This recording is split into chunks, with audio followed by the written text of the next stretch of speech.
Tapi sekarang ini banyak yang ketika mereka senang melihat handphonenya, senang melihat media sosialnya, senang melihat internetnya, tetapi lupa untuk membaca Al-Quran.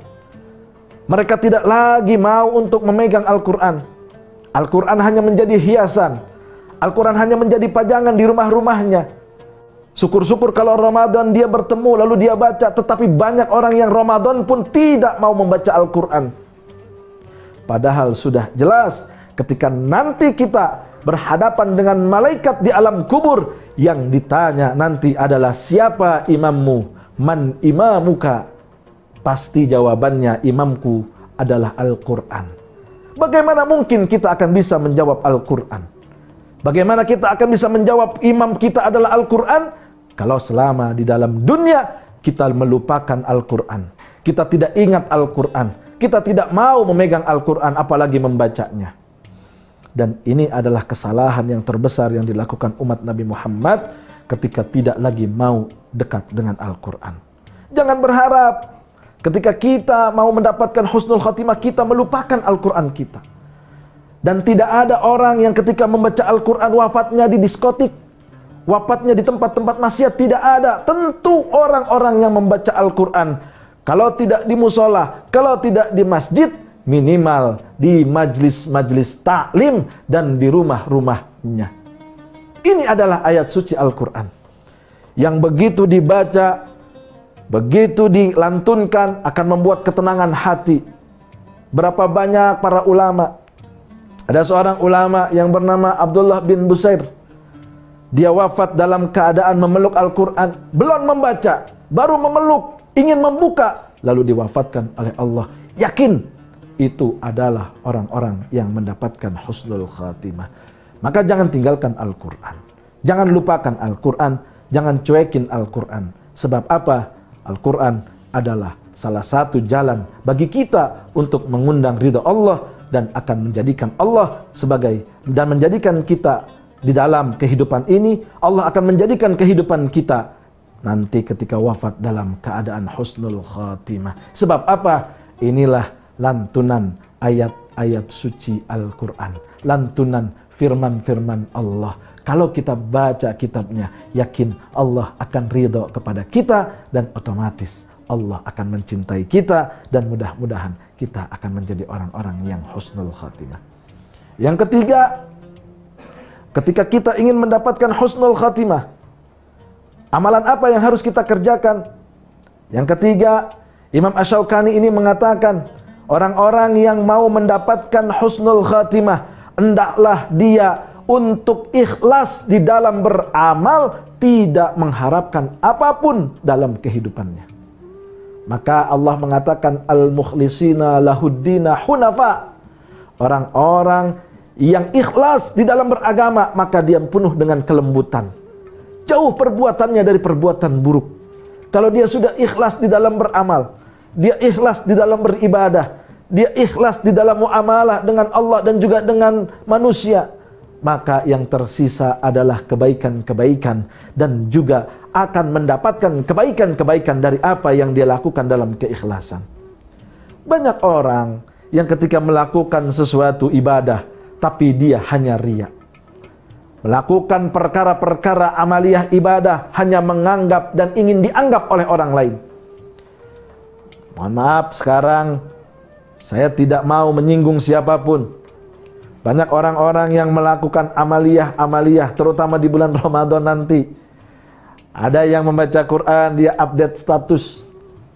Ada yang memberikan bantuan kepada orang lain, dia update status. Bahkan dia ceritakan kepada orang lain.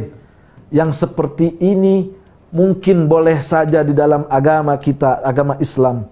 Tetapi itu sebenarnya sudah diwanti-wanti oleh baginda Nabi. Sebab kata baginda Nabi, kalau kita mau bersedekah, kalau kita mau beramaliyah, maka jangan sampai tangan kanan kita melakukan, tangan kiri tahu.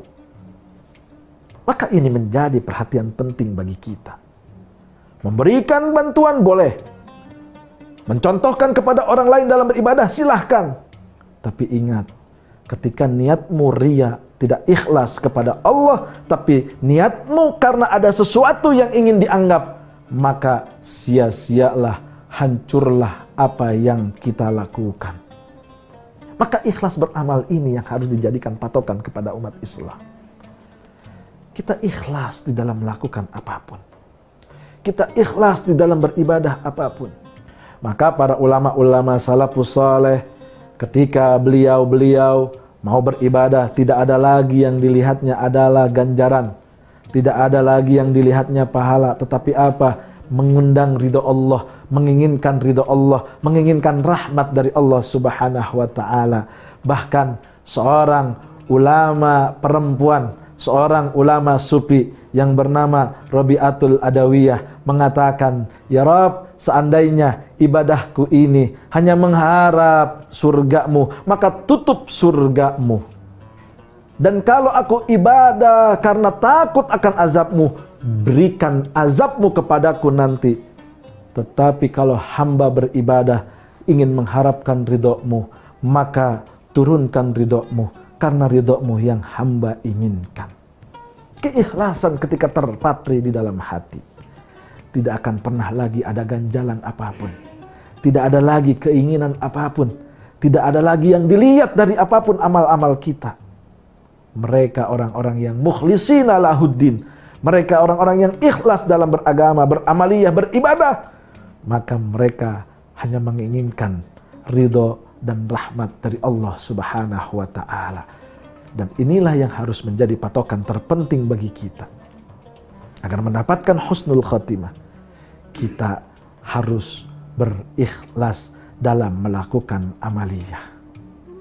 Adalah suatu kerusakan bagi seorang mukmin ketika dia melakukan amaliyah hanya karena ingin dipandang, bukan karena ikhlas. Hanya ingin dilihat, bukan karena ikhlas. Hanya ingin dipuji, bukan karena ikhlas. Maka hati orang-orang yang seperti ini akan lelah, akan capek karena mengharapkan sesuatu bukan karena Allah, tapi karena pujian manusia, tapi karena ingin dilihat oleh manusia, tapi karena ingin dianggap oleh manusia. Jadilah orang-orang yang berusaha untuk ikhlas. Ustadz, kita kan memberikan contoh, bagus. Kita memberikan suri tauladan kepada orang-orang untuk memberikan kebaikan kepada orang lain. Iya. Tapi ingat, setan akan selalu bermain.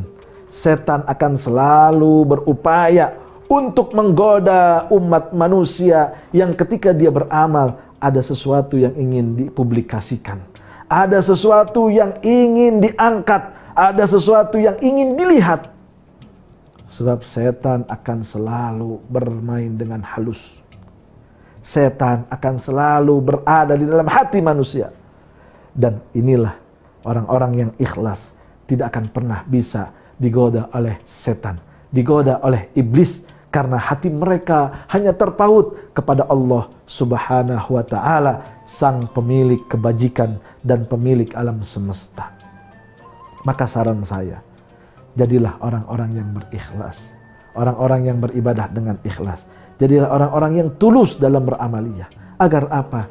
Agar Allah wafatkan kita dalam keadaan husnul khatimah. Banyak cerita